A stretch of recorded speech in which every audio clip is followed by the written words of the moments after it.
Since nobody wanted to say anything, I'll take a few minutes of your time. First of all, I'd like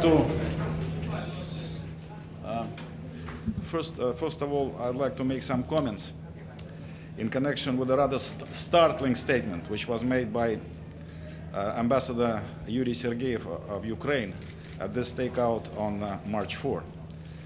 Responding to a question, he said, and I quote, "Russia, at that time Soviet Union, tried to press Western allies to recognize what you called Banderas and others, that they were killers. Why Nuremberg process didn't recognize that? Because it was falsified. Because the position of the Soviet Union was not fair at that time." End of quote. What I'd like to say is the following. Massive documentary evidence proves that the Organization of Ukrainian Nationalists, OUN, and Ukrainian Insurgent Army, UPA, collaborated with the Nazis. They took part in mass killings of civilians and punitive operations against partisans in Belarus, Ukraine, and Poland. On June 30, 1941, with the invasion of Ukraine by Nazi troops, Stepan Bandera issued the Act of Proclamation of Ukrainian Statehood, which declared that, and I quote, "The newly formed Ukrainian state will work closely with the National Socialist Greater Germany, which under leadership of Adolf Hitler is forming a new order in Europe and the world." End of quote. In 1941, Ukrainian Nazi collaborators provided the majority of the executioners who murdered over 150,000 Jews in Babi Yar in Kiev. Gypsies and Soviet prisoners of war were also executed there. In 1942, OUN was involved in a campaign of ethnic cleansing in Volhynia, Poland. Over 100,000 women, children, and unarmed men were slaughtered. Polish historians calculated that 135 different sadistic methods were used to kill innocent people. In 1942, OUN's campaign of mass extermination of Poles and Jews continued. On January 28, 2010, Simon Wiesenthal Center expressed, and I quote, "deepest revulsion," unquote, at the decision by then President of Ukraine to honor OUN's leader Bandera, and I quote, "who collaborated with the Nazis in the early stages of World War II and whose followers were linked to the murders of thousands of Jews and others," end of quote. On February 25, 2010, the European Parliament adopted a resolution in which it expressed deep regret for the decision posthumously to award Bandera, a leader of the OUN which collaborated with Nazi Germany, the title of National Hero of Ukraine. The European Parliament called on the Ukrainian leadership to reconsider such decision and maintain its commitment to European values. Polish President Lech Kaczynski stated on February 7, 2010, that OUN and UPA, and I quote, "were engaged in mass murders of Polish civilians in the eastern territories of the Second Republic, killing 100,000 people. Poles were being killed for being Poles," end of quote. It is deeply disturbing that the followers of Bandera are openly marching these days in Ukraine, displaying his portraits and fascist insignia, and are wielding considerable political power in Kiev. Attempts to whitewash OUN UPA are not only morally repulsive, they amount to encouraging nationalist ideology, extremism, and intolerance. Now I'll move back to our discussion today. As you know, we heard a briefing from Mr. Eliasson. I'm sorry, Ambassador Lyle Grant, who requested the consultations, was not here, so I came to the stakeout first. I'll be very brief. We appreciated the remarks which Mr. Eliasson made, where he described his understanding of the situation. We welcome the fact that Mr. Shimonovich is there in Ukraine now, and hopefully will be able to meet with people and who will give them their understanding of the situation with human rights in that country. I also sort of continued the discussion we had at the previous meeting of the Security Council, when some colleagues were talking about democracy in Ukraine, and were referring to the new authorities as legitimate authorities. So I went back to this transcript of the phone conversation between the Foreign Minister of Estonia and Baroness Ashton of March 5, I explained that I did it for two reasons. One, the Foreign Minister of Estonia confirmed that those were authentic remarks which he made, and two, unfortunately, that transcript, which created quite a stir in Russian and some European media, was completely ignored by the mainstream American media. And I specifically quoted two elements of the remarks which the Foreign Minister of Estonia made to Baroness Ashton. The first one, when he describes the intimidation of the members of parliament of Ukraine, when unwanted people visit them, and when the journalist who accompanied him saw a member of parliament being beaten up in broad daylight in downtown Kiev. So you can imagine what is happening outside of broad daylight on the eyes of journalists. So under those circumstances, it's hard to imagine how such a parliament operating under such circumstances can be regarded as a legitimate parliament which can pass legitimate decisions on the future of Ukraine. And the second quotation which I presented to members of the Council was the one referring to the conclusion which the people in Ukraine came up to, that it was one source of sniper fire which killed a large number of people during the final stage of the dramatic developments in Kiev. And of course, it's not, and also to the fact that the new authorities somehow are avoiding investigating this shooting and what happened in Kiev in the last days of the crisis, which led to the February 21 agreement and further dramatic developments. I suggested that maybe it's one reason why they are trying to walk away from the February 21 agreement, that it does provide for investigation. As to who was the source of sniper fire, you may have seen the footage on the internet, I've seen it on television, that there were clearly opposition snipers who took over a hotel in downtown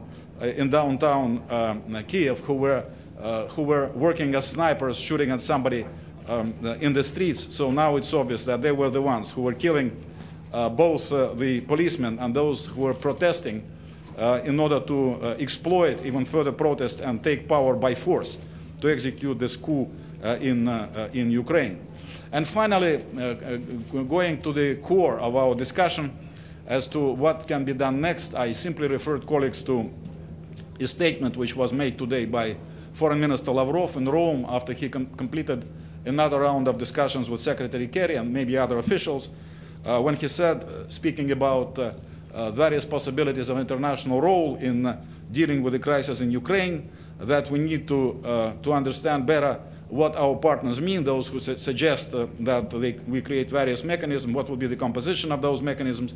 But he also emphasized, and I encourage you to go to the original, that it's very important for us what we'll be dealing with, that we need to talk about implementing February 21 agreement, constitutional reform, presidential elections after the presidential reform, forming the national coalition government, and also it's crucially important to involve the regions and have expressed agreement from various regions in all the processes which may be taking place in Ukraine in order to resolve that crisis. So these are my Matthew. Sure. This issue of the same snipers shooting at both, do you think this is within the type of thing that Mr. Simonovic should be investigating? And also the U.S. sanctions today. I know that you sometimes say you only speak about the UN. The U.S. announced that it has a travel ban list and new set of sanctions. Do you think it's useful for the process taking place in there? Well, first of all, I hope Mr. Simonovic and in fact Mr. Eliasson too can at least encourage this investigation, and that would be they're playing their part in implementing at least one part of February the 21 agreement. As to the sanctions, I don't want to go into it. It's a double-edged sword, and of course we cannot possibly regard it as something which is useful under any circumstances. Go ahead. Ambassador, thank you. Why Russia is opposing to negotiations with the government in Ukraine, and you are insisting on using force instead? No, we are not insisting on any use of force. What we are saying is that we do not recognize the current Ukrainian authorities as legitimate.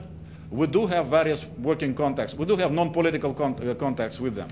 As you probably know, Prime Minister Medvedev even spoke to Prime Minister Yatsenyuk, several days ago, discussing various aspects of the situation, and our government is under instructions from President Putin to continue dealing with various specific economic problems and maybe cooperation which we have with Ukraine. However, political contacts we are refraining from, especially at the high level of foreign minister and level like this, simply because we don't accept the legitimacy of those authorities. But also, the other important element of our understanding of how we need to deal with the current crisis and how we could find a way out is this reference to February 21. What we are going to discuss, what various groups which can be formed, some mentioning a contact group, some other formations, what are they actually going to do? We need to have a clear program of work. One question. I'd like to ask your position on the referendum that has been called in Crimea on March the 16th. That's only 10 days away. There are armed groups on the ground intimidating people, including Mr. Seri. Could you possibly have a free and fair referendum in just 10 days? Well, this is a decision which was taken by the Supreme Soviet of the Autonomous Republic of Crimea. They intend to hold a referendum. As you probably know, I learned it from the media that there are two questions which they are going to put to the will of the people. One joining Russia, another is staying in Ukraine with sort of broader powers as an autonomous republic. So this is where things are. Other than that, I don't know. No, I mean, I am a Russian observer. They made this decision, and of course, our authorities will need to to make a decision how they are going to deal with that. Thank you. One more question.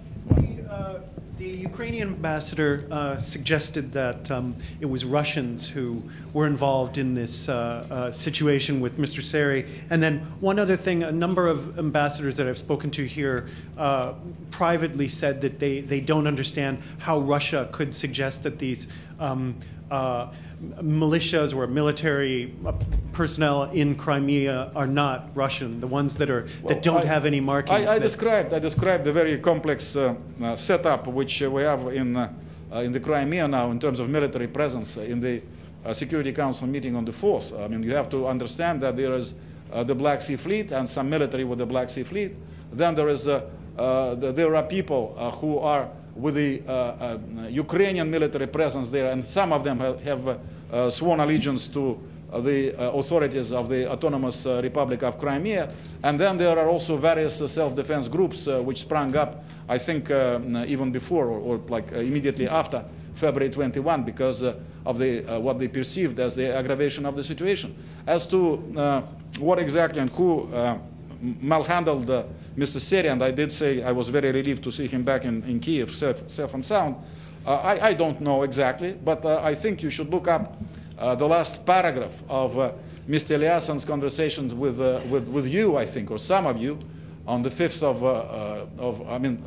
as the events were unfolding, when he described a ragtag group of people who were accosting Mr. Seri. Frankly, to me, it does not sound like it was a group of Russian soldiers on the basis of this description. Thank you very much.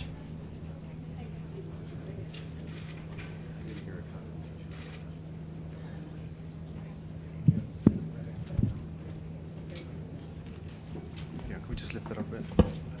Okay, thanks. That's good. Thanks. Good afternoon, ladies and gentlemen. I called these consultations of the Security Council this afternoon on Ukraine for two reasons. Firstly, to hear from the Deputy Secretary General on his visit to Kiev. He was accompanied in the VTC by both Mr. Robert Seri and Mr. Ivan Simonovich from the Office of the High Commissioner for Human Rights.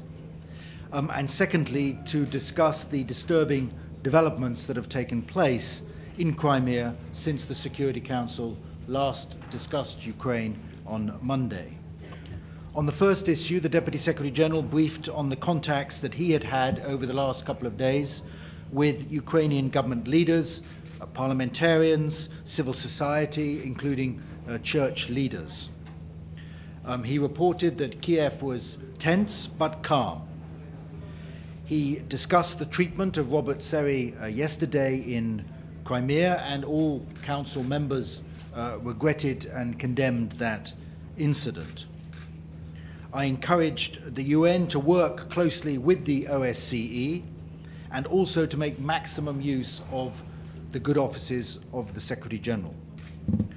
On the second issue, I expressed concern about the continued military build-up in Crimea, the refusal to allow some international observers to visit Crimea, and the decision of the Crimean Parliament to secede from Ukraine and to hold a referendum to confirm that decision maybe as early as next week.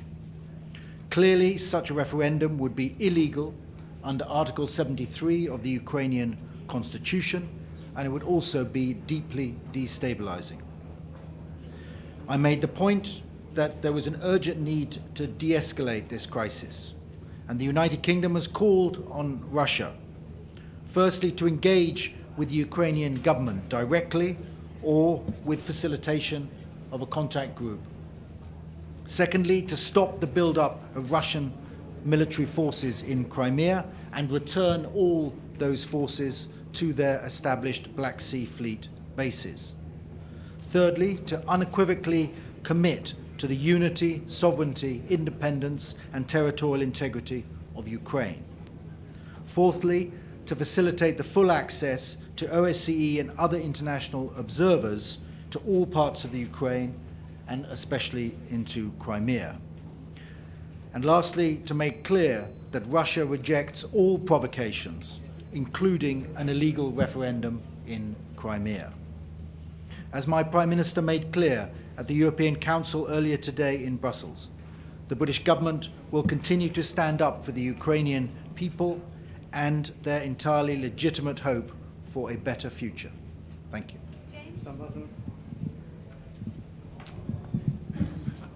Ambassador, that referendum date has been set for the 16th, just 10 days from now. Isn't time running out for you to try and keep Crimea in the Ukraine? As I said, the referendum is entirely illegal under the Ukrainian constitution. There is no authority on the part of the autonomous region of Crimea to hold a referendum which would change the constitutional status of Crimea as opposed to the rest of Ukraine. That position was made very clear by a large number of members of the Security Council today. And I think the whole international community would reject the idea of holding an illegal referendum which would change the constitutional status against the wishes of the Ukrainian legitimate government. Ambassador, this is the fourth meeting of the Security Council on this issue. So far, the Council hasn't been able to do anything, and it's unlikely that it will be able to do so because Russia has a veto. I mean, what is the point of these exercises, and what sort of value do they have for the people of Ukraine? And if you could also respond to what Ambassador Churkin said about these self-defense forces and the various groups there, the suggestion that it somehow spontaneously came about. The U.S. has said that they find no credibility in these things. What is Britain's view? On the first issue, I think there is value in holding Security Council meetings, both in public and in consultations. And I'll tell you why. Firstly, it's very important that the Security Council, as the primary international body responsible for maintaining international peace and security, does meet to discuss what is the biggest crisis facing us at the moment. Secondly, it gives a platform to all the key players to set out their views in the public meetings. We heard from the Ukrainian permanent representative very powerfully asking for international support to save his country from the attack, the violation of its territorial integrity by the Russian Federation. And thirdly, in the private meetings, it does enable us to have a more direct and honest and frank exchange of views, and for the Russian ambassador to see the weight of international opinion about what is going on and the attachment of the whole international community to upholding the UN Charter and the principles of territorial integrity, sovereignty, and independence. Now, on the second issue about the status of the various troops that